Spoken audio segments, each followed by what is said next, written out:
Hi, class. Good morning. I'm your professor, Sean Michael M. Arellano, and today we'll be discussing law and sales, or rather, the first chapter of law and sales, which is the nature and form of contracts. Okay, so before we start our class, I would like someone to lead our prayer. You, let's bow our heads and feel the presence of the Lord. Our dear, most gracious, kind Heavenly Father, we thank you for this day. Thank you for keeping us safe and for taking care of us. Please give us knowledge and wisdom from above as we learn new lessons from our teacher. Forgive us from all our sins. In Jesus' name we pray. Amen. Alright, class, you may sit down. So, uh, I would like to know, how are you guys? How are you? Since it's a new day, how are you this day? How are you this week? How are you this morning? How are you this month? Since I want to know, how are you guys before we start our class to assess the level of your readiness in our topic for today. And I would love for you guys to be ready for our topic for today because our topic is very interesting and very interactive. So how are you today, class? Sir, we are good. Fine, We are great. fine. Okay, that's good to hear. I would love that to keep this vibe in our class going. Alright, so who is our secretary in this class? You. Okay. Your secretary will be checking the attendance, and um, secretary will also. No. Let's do it like this. Secretary pass a paper, a yellow paper around the class. Write your name in the right, signature on the left, for me to easily know if you are listening to my class this day. Okay. So that's done. We'll start our review. So this is regulatory um, framework in legal issues in business, right? RFLIB. So this is a third year course. So I would love to know or hear from you guys what is your previous law subjects. So I think we have already discussed this. So class, what is a contract? Anyone in the class, what is a contract? You? Sir, a contract is an agreement between two parties that creates an obligation to perform a particular duty. Hi, good job.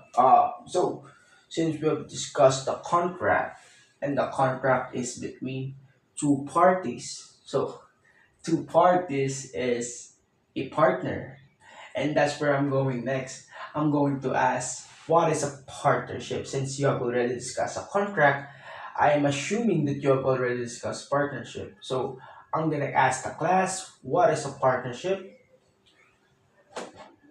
Someone.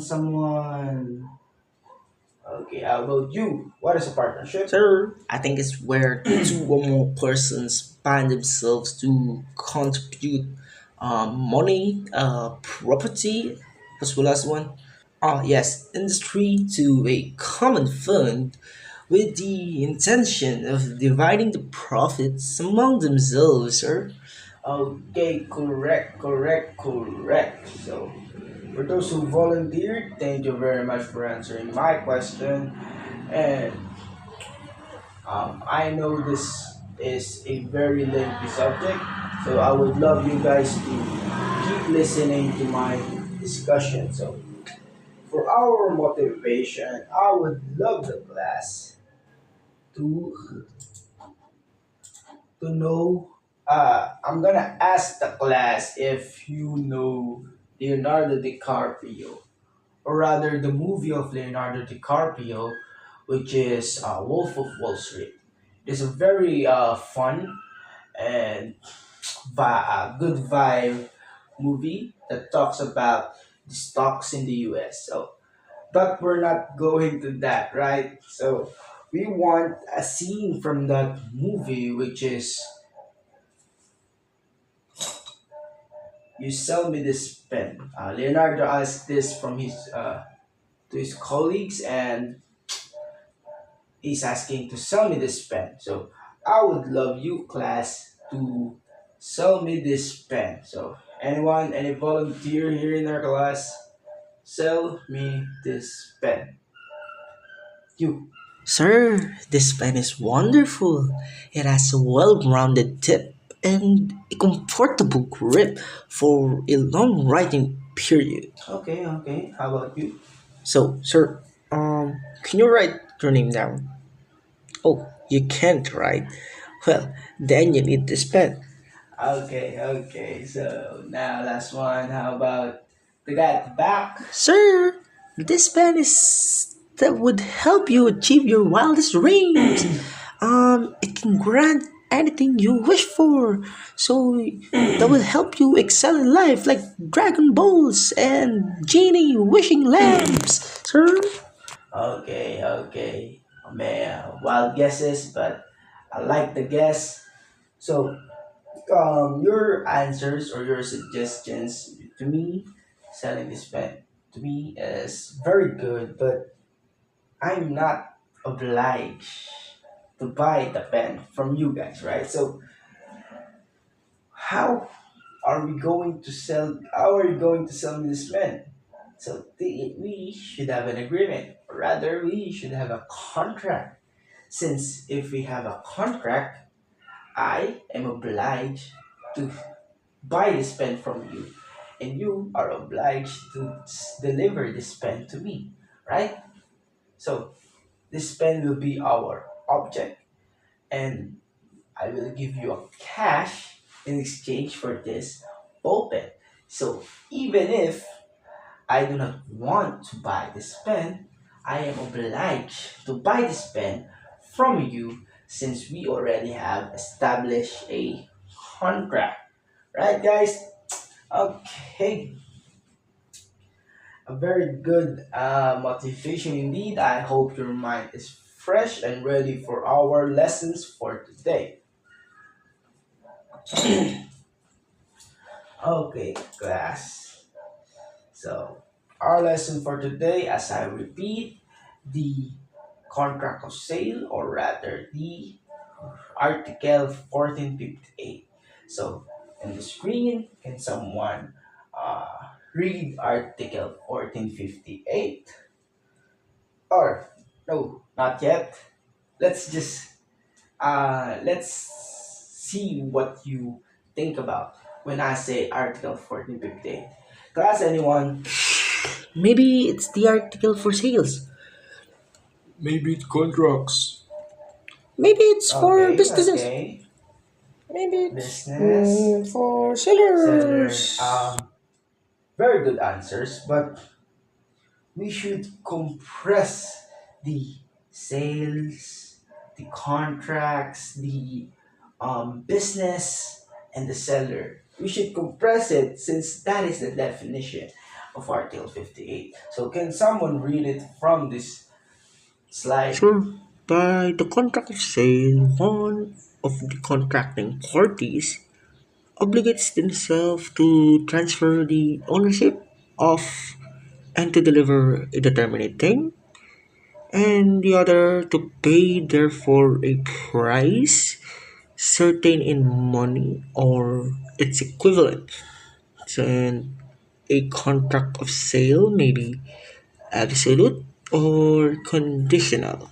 Okay, good, good, good.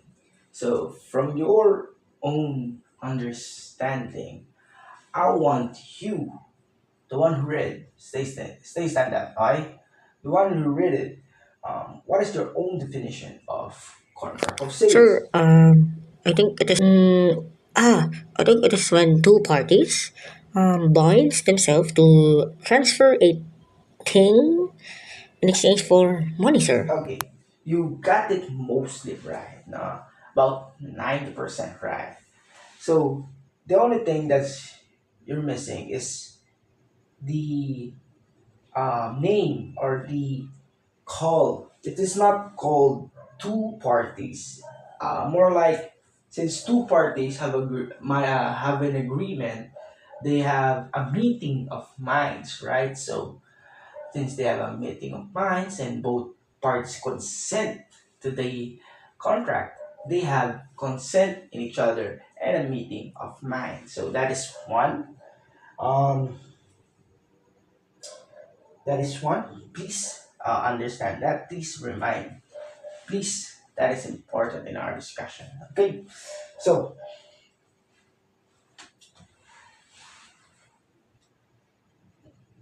so from the meaning and your understanding. So as you said, as you define, right, the contract of sale.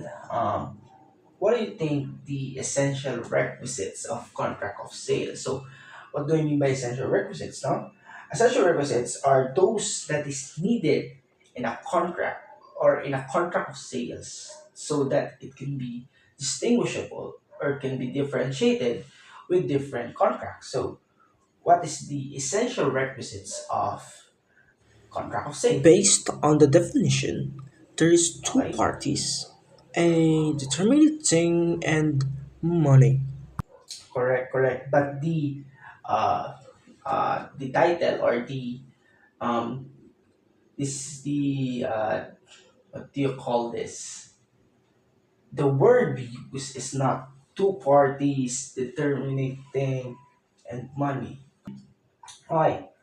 So the proper word that we use in law is the consent or meeting of minds. I have said earlier. The object or the subject matter. This is the determining thing, and the money or as we called it, costs or considerations. Okay, everyone get that? Everyone understood? Please understand this is a very fundamental part of our lesson. This is going to be our foundation, our basis for the next preceding articles. Okay, so as you see, so we'll discuss now with the meeting of minds. Okay, so meeting of minds, as we have said earlier, can be seen to both parties, right? As you can see. Um, okay, so the meeting of minds needs to be uh, consent. So I think you have, guys have already know or has already tackled about the consent. Those who can give consent, those who cannot give consent. So I'm not going to talk about that more. This is just very important since this is needed in the contract of sale, the meeting of mind or the consent. Both parties need to be agreed to agree on a contract. Okay, as I have said earlier, this is already established. I want you guys to know it. Okay, so how about object or subject matter or the determinate thing? As I have said earlier. So, does anyone know what is a determinate thing? You at the back. Okay. Sir, I think Article 460 states that the thing is determinate when it's particularly designated or physically segregated from all other sources of its same class, sir. This is what I read in the PDF or the book that you have sent us. Okay. Okay. Very good. Very good. Answer. So the thing should be different from the other thing. I'll give an example. No, I'm going to sell. We have formed a contract. I will be selling you my watch. Okay? I'll sell you my watch and you will be giving me equivalent value in cash for this watch. Okay, this is very different from other watch, even though we have the same brand. Like you have a Rolex watch, I have a Rolex watch. You have a Casio watch, I have a Casio watch. Even though we have the same unit or the same brand, my watch is going to be different from yours. It can be differentiate from yours since it is mine. Um, yes, it's mine. Okay. We already established that. So I'm going to ask you guys from your understanding, from my example, and from the definition of the determinate thing. I want you guys to give examples of what is a determinate thing. Yeah, someone. You? Sean's ProBook HP laptop. Laptop. Okay, okay. And you? Through a car that has a plate number of Uh-huh. You? 143IOU, Last one? Mike's Mona Lisa painting by Michelangelo. Ooh, Mona Lisa. Like that. Okay, very good examples. I think you have already grasped or understand this determinate thing since this is going to be one of the crucial roles that we will be playing here in the contract of sales. Okay? Alright. And the last requisite that we are going to be learning is the cost or consideration. As I have said already, it is money. Okay, so in other words, this is the price or the thing to be exchanged with to determine a thing. So, question? Sir, what if we have a contract and he sold me a laptop and I would just give him a old laptop and some money. Is Ooh, this still a so bad trade? there's a thin line between barter and contract of sales. No, so but don't misunderstand. No, this is a barter. The cost or price should be money or cash equivalent, such as checks or promissory notes. But this is also worth noting. This is worth noting. This is worth uh, please think this is going to be discussed in the preceding articles much more, but please do note that the price should be equivalent to the value of the thing. Okay, and this question you have asked is, as I said, will be discussed in the further article. So let's just say for you to be an ease of mind in this moment, I want to say it just depends on the amount of money or costs or consideration used in the exchange between the seller and the buyer. Okay, that's what I want you to think for now.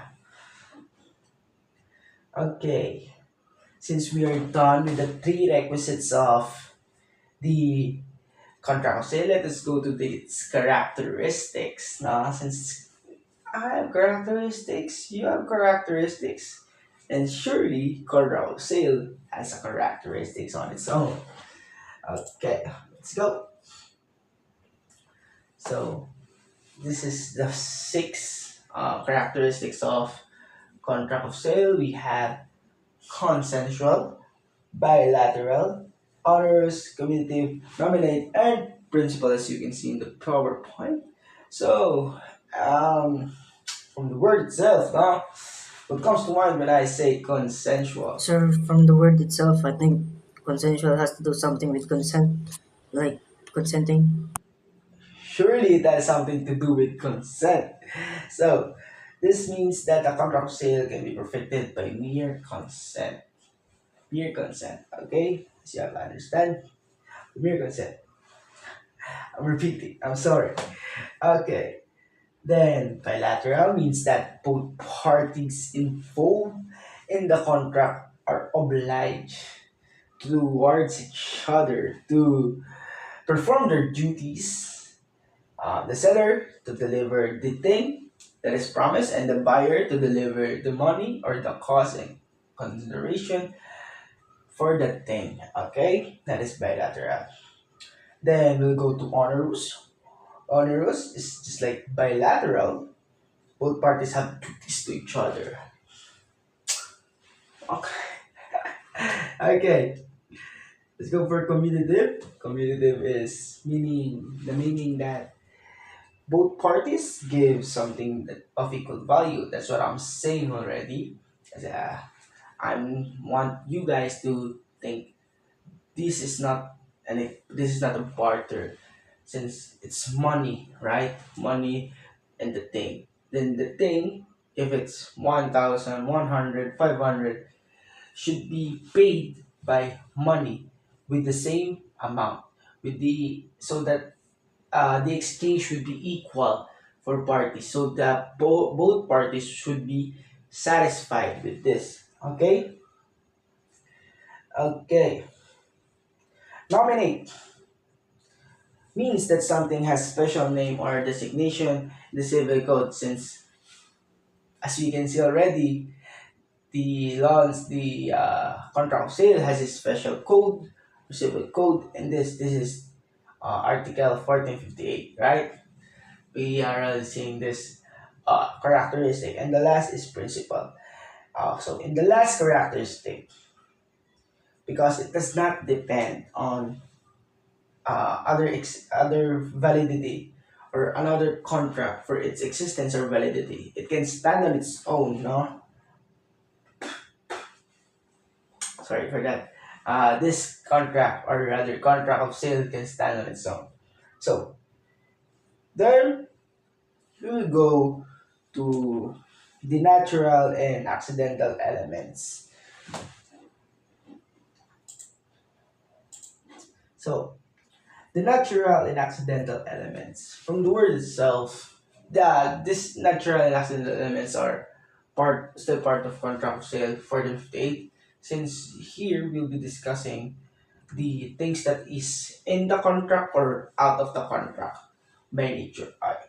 So I'll discuss, and you'll just ask, alright? So please understand this. From the word itself, natural. So these are elements in the contract that are natural to the contract. This is without the parties talking about. So when I start a ice cream business, there should be an ice cream, right? So this is also a natural element in the contract of sale. So this could be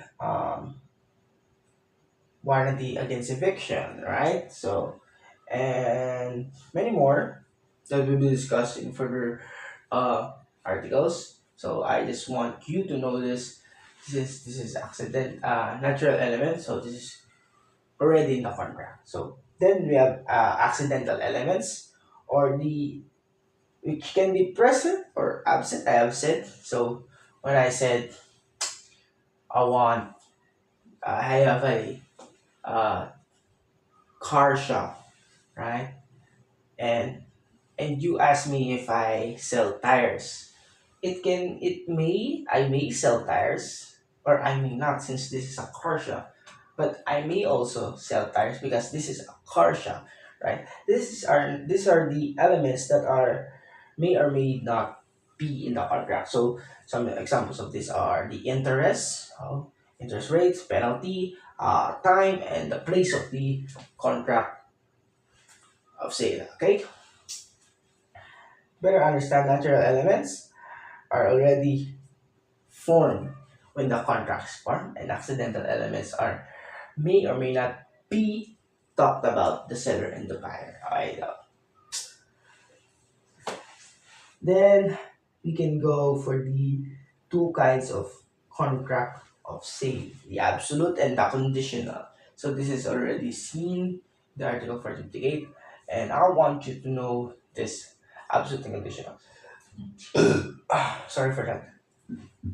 Alright, so I want you guys to guess what's the meaning of both. Sure, I think conditional is where What's the meaning both of conditional and absolute? So someone, Sir, sir, absolute is when the contract is not good, subject to any good. conditions. So good job. So can you give me an example of sure, absolute? A and B form the contract. A will sell his Android phone while B will pay A the price of the phone. So it's simply a contract of sale, meeting of minds, terminating to deliver to buyer, then seller will pay the cost to the seller, right? Simple as that. That's absolute. So how about conditional, sir? Conditional? Sure, I think conditional is very different from absolute. Okay, So, okay. conditional is when where there are conditions in the contract of sale. As for example, sir, Right. actually, sir, the example earlier, A wants to be paid first, the full payment of the phone, and the phone will be given to B after 3 months, sir. That is the conditions that are connected to that contract of sale. Okay, good. It is when certain conditions are attached to the contract for the contract to be fulfilled. Okay. Since we have already discussed most of the Article 1458 and you have already have a strong foundation in Article 1458, I want us to take a short break, 5 minute break, and let's move on to Article 1459 after this break. Okay, let us go to the next article, 1459. So, can someone read what is Article 1459? Sir, the thing must be licit, and the vendor must have the right to transfer the ownership thereof at the time it is delivered. Okay, okay. So, this is a new word for you or not? I think this is not a new word for you because this is a word and discussed in the previous law subject. So, licit is a very new word, right? Not a very new word pala. Sorry. So, licit. What is licit? What do you think, guys, is the word licit about? I think this is something legal. Okay, something legal. Okay. So, since there are requisites in the contract of sale, there is also requisites concerning the thing or the object of the contract. These two are the things and the rights. Okay. But before we go there, I want to say that since licit is the thing that you use, or legal things that is used in an object, I want to discuss about the illicit things or the illegal things that is um, not accepted in the contract. So, what are the legal things or illicit things? No, there are two. Okay, the illicit per se and the illicit per accidents. Okay, so what is that? Per se is natural, and per accident is accidents. Okay, so as already in the name, no, in the name. So illicit per se, natural. So what are those? I'll give you an example. Decaying foods, no, foods that are not edible yet you try to solve them. This thing is illicit. No, who would want a spoiled food, right? That is not good for your health and not good for the body. So that is illicit to sell. Then next is the illicit per accident. So per accidents. So this is means that because of the law or the provisions of law, this is bound to be illegal. So what are the examples of that? So drugs. In some countries, now drugs is very legal for them. It is used for medical use. So in the Philippines, drugs is highly illegal in the Philippines. So this is illicit per se. This is illicit in our law, in our Philippines, in our jurisdiction, right? So these are the things that is illicit in the form of contract. So cannot be used as an object in the contract of sales. Okay. So as I already said, requisites concerning the thing or the object. So what are the requisites? So there are three: to terminate, illicit and lawful, and not impossible. So We have already established a determinate thing, right? We have already talked about this. This is a very important word in our nature of contract of sales. And contract of sale is very important. So, determinate thing is when a thing or an object is physically segregated, right? Discuss. So, my Toyota 123, your watch, unit, Rolex, right? Those determinate thing. Okay, you already gave an examples, and I already um, put their examples as a performance grade. Okay, okay. Then as I already said, licit or lawful, no, things should not be illicit and should be lawful, right? So if you're going to sell spoiled foods, I suggest you should not sell that. Why? Illicit per se and very dangerous. Okay. Then there's the thing is not impossible. So when I say not impossible, it is truly not impossible. I mean that the thing is impossible. Not I mean not okay, that's it's very mind-boggling. So the thing should be possible, not impossible. What do I mean by impossible things? So impossible is the unicorn horn, right? Heart of a demon. So possible things should be in the bound of humankind, in the realm of the universe, in the realm of earth. It should be the object of the contract should be in our timeline, in our space, or can be invented by humankind. Uh, it should not be impossible. I have said time traveling. That is not a basis of a contract or a thing of a contract. When I say, "Hey, I have a heart of a demon," would you like that? You would not agree to that, right? Because it is truly impossible to obtain, right? So the thing should not be impossible. Should be always possible. Okay, okay. Then that is the concerning the thing.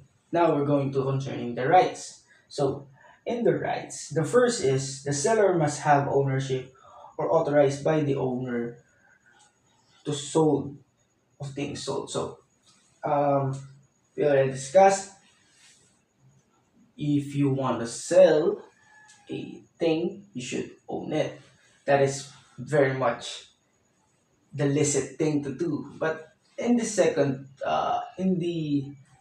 part, praise like the authorized by the owner of thing. This will be discussed in the preceding articles. But I'll give you a brief discussion about this already. Okay, so for example, I am the owner, and you will sell it to him, right?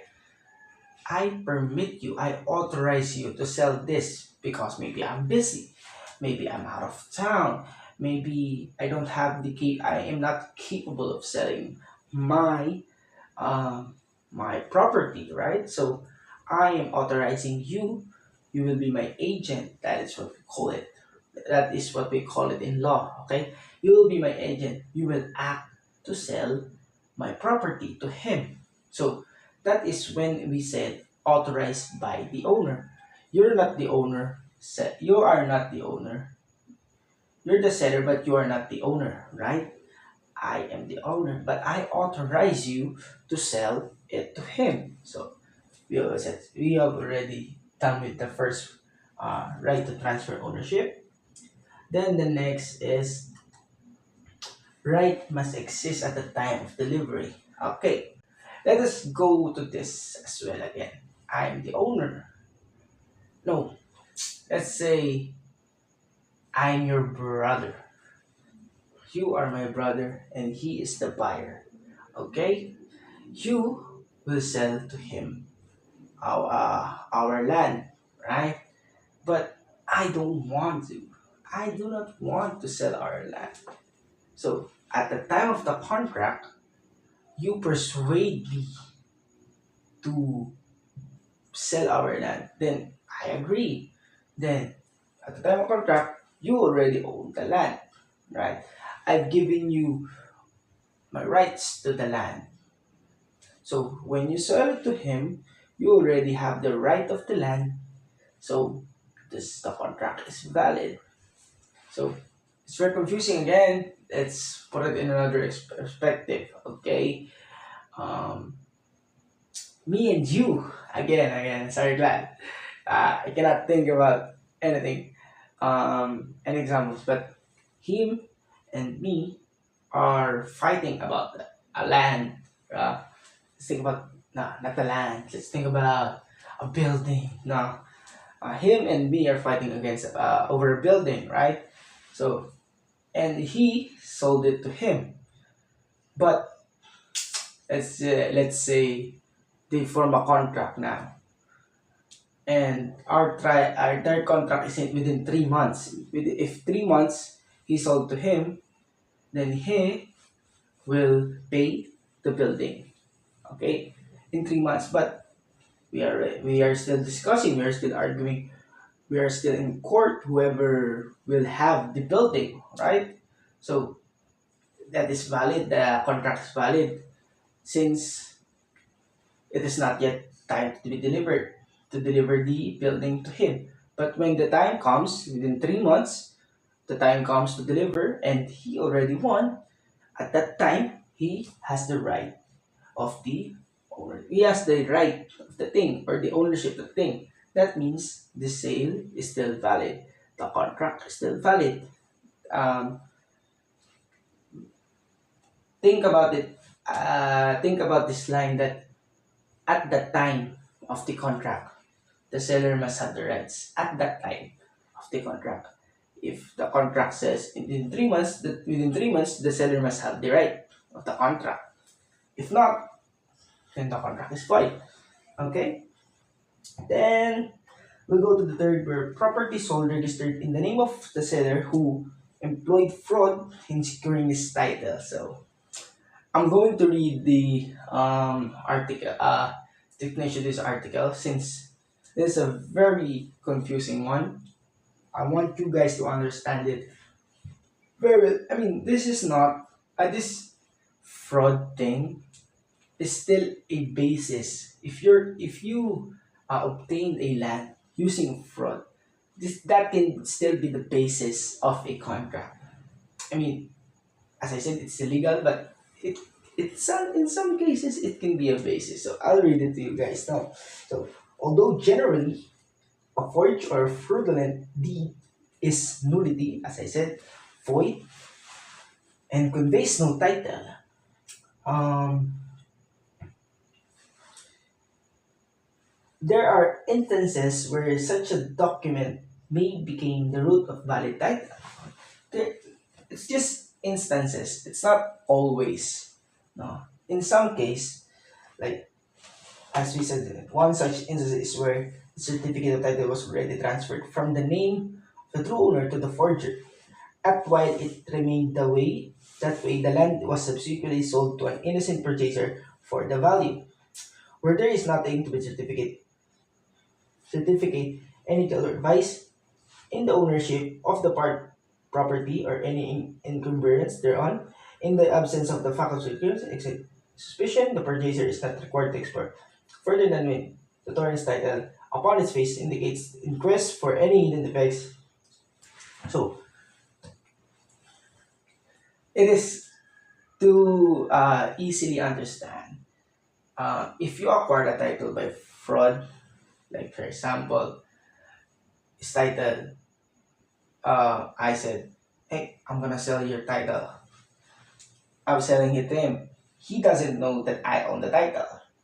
He doesn't know that I don't have the title pala. Okay, so we're talking, we're in contract, and I sold it to him. So it's still the basis of our contract. But if he sold it to another one, then our contract may be void, because since I don't have the item and I only have the item for fraud.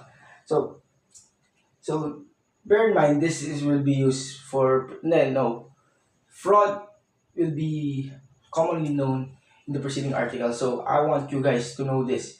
This is the very first thing, that where fraud can be used in securing the title. But in some instances, fraud is used as a basis of the title. So it may be illicit, but there's there's our law is very complicated, no? So there are maybe loopholes in our law. So this is one of the loopholes. So since you understand that, we'll take another 5 minute break, and we'll go to the next article is 1460. You guys can just chill. Is there any question about this article 1459?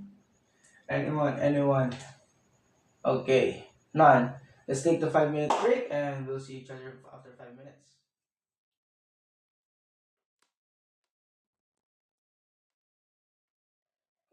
So, okay.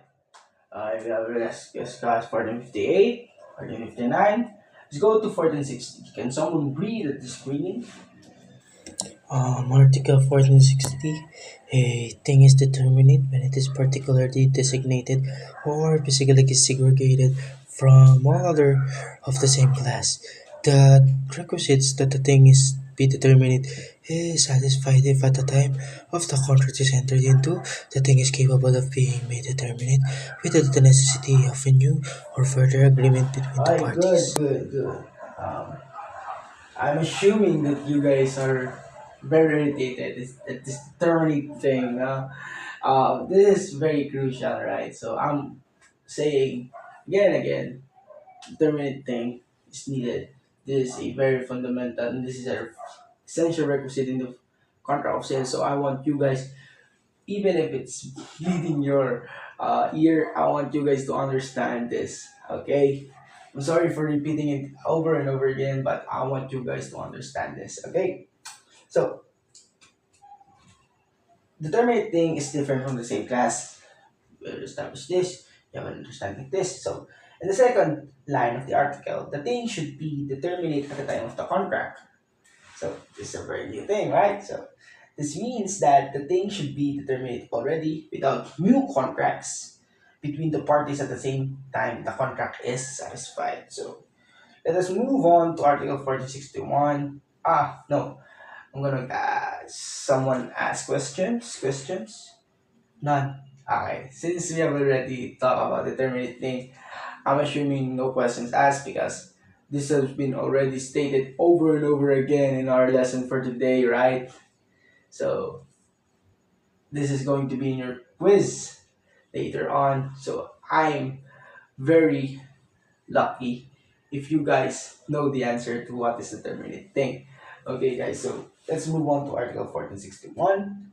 Can someone read 1461 to me? Sir, Article 1461 states that the things having a potential existence may be the object of contract of sale. The efficacy of the sale of a mere hope or expectancy is deemed subject to the conditions that the thing will come into existence. Then finally, the sale of vain hope or expectancy is void. Okay. So, to better understand 1461, let us say A and B form a contract of sale. So, A, a farmer. A farmer, a farmer will sell his to be his harvest of apples from his apple tree. Okay? The apples have potential existence since it will come from an apple tree. So the sale is valid. Next is A is going to be a fisherman now. A fisherman will sell his catch during the trip tomorrow at the sea. Okay, so the fisherman may or may not get some fish depending on the weather. It really depends, but may or may not. So may or may not catch any fish. So this is the sale is still valid. And if A catches fishes, he is bound to deliver the fish to B. But if A does not catch fishes, um, the contract is the just will be nothing. No? Since A cannot deliver fish to B, it is nothing, right? So, um, but in case of vain hope, like this is the third, no, so like A will sell an antique helmet, antique, very old thing, right? An antique helmet to B if he finds it in his new house. So the contract is void since there's no basis, there's no proof, there's no um telling if A will get the antique helmet from his new house. So any question? Oh, it's very confusing. You repeat it. Alright, so let's summarize it for your understanding class. Sir, it is very, very confusing. Sir, can you repeat So it? let's make it clear. I want you guys to understand this since this is also going to be a very important lesson. Okay, so to be clear, um, the thing that has potential existence, no, like for example, for example, A is a farmer. Okay, his profession is a farmer. He'll sell apples coming from what? His apple tree. So there's a basis that he will surely get apples. He's a farmer, and the apples has already ripened from his apple tree, right? So if if the apples will just grow to be full on apples, and then A will sold it to B. The potential existence, it has potential to have an existence. Let's give it another example, like my crops, like a crop, potato, right? Potato, it has potential existence since I'm a farmer and I have a harvest of potatoes. I have potato crops. So it has a potential existence since I have a basis. I have a I have a solid foundation that it will come into existence, right?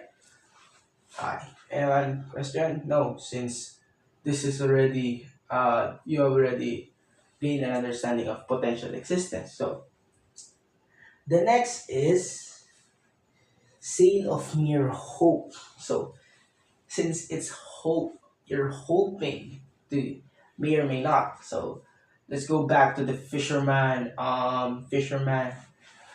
example. So A is a fisherman. So when you fish, class, when you fish, there's a there's no telling you may get fishes or you may not, since maybe it's the weather, maybe it's the climate, maybe it's the fishes that are not going there, but there's still a possibility that the fish may come to your net and you may catch it, but there's also a possibility that it would not come to your net and you will not catch it. So sale of mere hope is valid. It is valid. Why? Because you may get fishes or you may not get fishes. That is the two thing. Okay, if you get fishes, you'll deliver it to the buyer. If you don't get fishes, you will not deliver nothing, and the buyer will not pay anything, right? So it is still a valid contract, valid thing for the contract of sale, since um, it may or may not come into existence. Mere hope. Okay. Then the last is the what is that?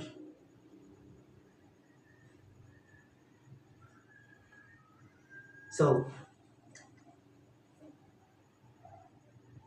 the vain hope, no? The other one is mere hope, but this is now the vain hope.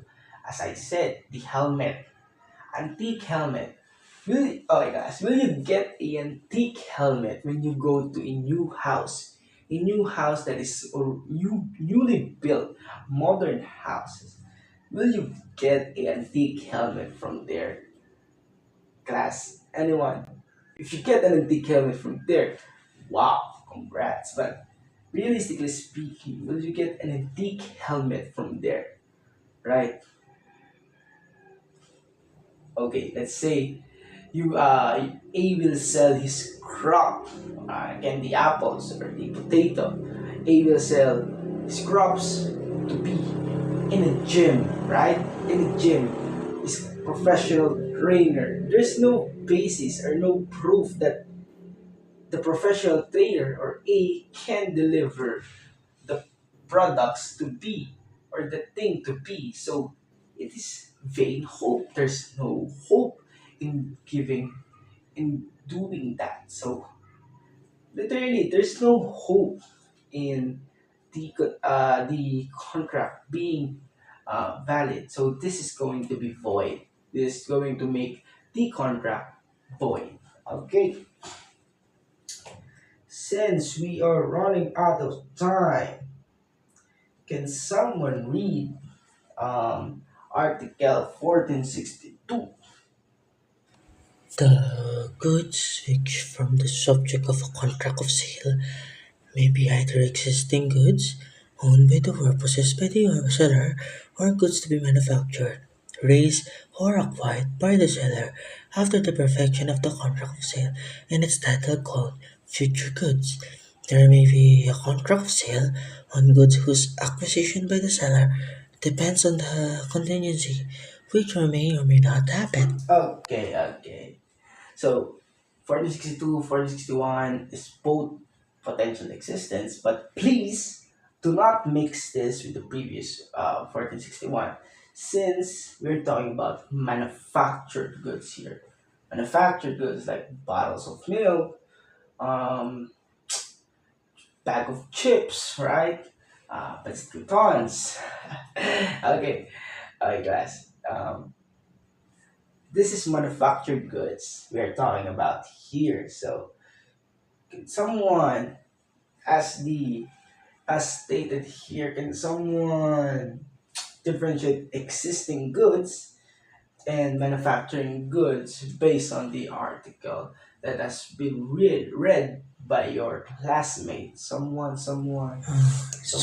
think that existing goods is the goods that already been manufactured and possessed by the owner, while future goods are still in process and are still in being manufactured into existing goods. Okay, very good, very good. I like that answer. So, future goods, future goods are going to be manufactured, as I have said. Bag of chips, milk, you name it.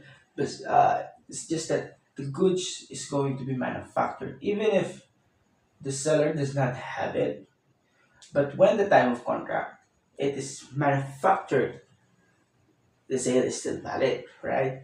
Then the existing goods, the name itself, right, guys? Existing. The goods is existing already, so the seller just going to give it to the buyer, right? So good. So if there are future goods, what will happen if they are not manufactured in time at the delivery time of the contract? No, what will happen since existing goods are already there and can be transferred already? What will happen if the manufactured goods take time to, for example, there's a rain, right? It shuts down the manufacturing site. So what will happen to the contract? Sir, the contract is going to be void since the goods are not yet ready to be delivered to the buyer. Okay, very good job, class. I like those answers very much. So, class, let's just do a recap, a little recap here. I running out of time. Okay, so 14. Let's go back slides just so that you have recap. So 1458 is the definition of contract of sale. Then there's three requisites, right? The consent or meeting of minds, the thing, and the cost and considerations, right? This is so recap, guys. Okay, that's 1458. Already established the characteristics of sales, right? The consensual, bilateral, onerous, commutative, nominate, principal. Good job, guys. And then the natural elements, accidental elements, and absolute and conditional, the kinds of contract of sales, absolute and conditional, right? Okay. Anyone have a question with that? None, none, none. Good job.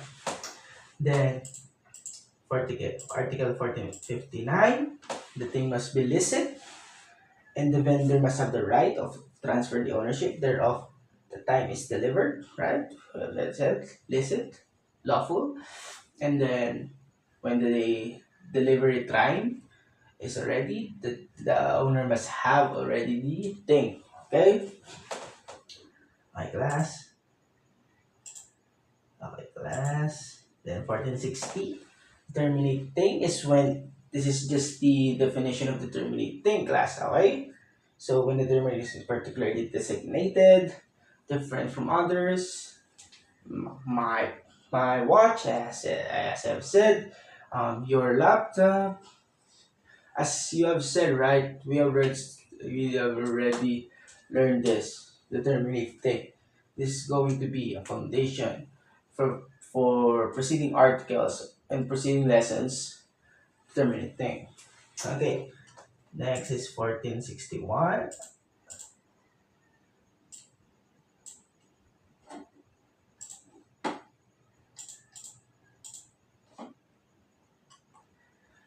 Yeah, 1461, right? 1461.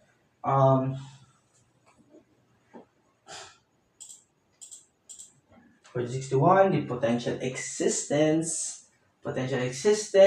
sale of mere hope, and sale of vain hope. Potential existence may put is going to be exist, going to exist, surely going to exist. Then but mere hope may or may not exist, and then vain hope has a very very low chance of existing. Okay, very like point 0.1, 0.001, like that. And then 1462 is the existing goods and future goods. Existing goods, goods that are already manufactured and held by the owner, and then future goods are goods that are still being manufactured and will be held by the owner to be sold to the buyer. Okay, so good job, class. I want you, class, to get 1/4 cheap of 1/4. Just have your yellow sheet, and I want you guys to, uh, in your own words, define Article 1458, since that is a contract of sale, and then what will you do with this lesson? What will this article? What is it help? Does it help you or not? And if it helps you, what is the help of this article in the future for you? Okay, class.